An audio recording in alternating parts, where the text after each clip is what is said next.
So I like to approach over the little open area below me in case, like Coleman goes on vacation, I got somewhere to go.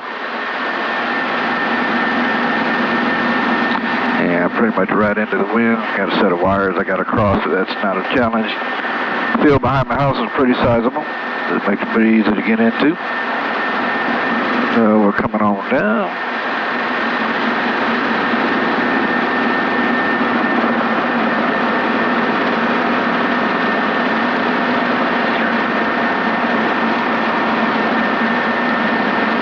Come out here, it's kind of, hope I did a bit of a hover. Give my doggy some exercise. There's Annie. Yeah.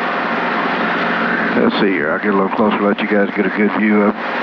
There's Sophie. Got the long-haired dachshund there. She's not so much long hair. We just had her trim. As did Annie. Boy, out that goes clear. You're going flat. Got Emmy. Look at that. Rosie's the dachshund up on the back porch, and then the cat in the door there, and then my wife in the pink shirt. So, all right, we're getting their exercise for today. We're on our way out of here. On to Cairo.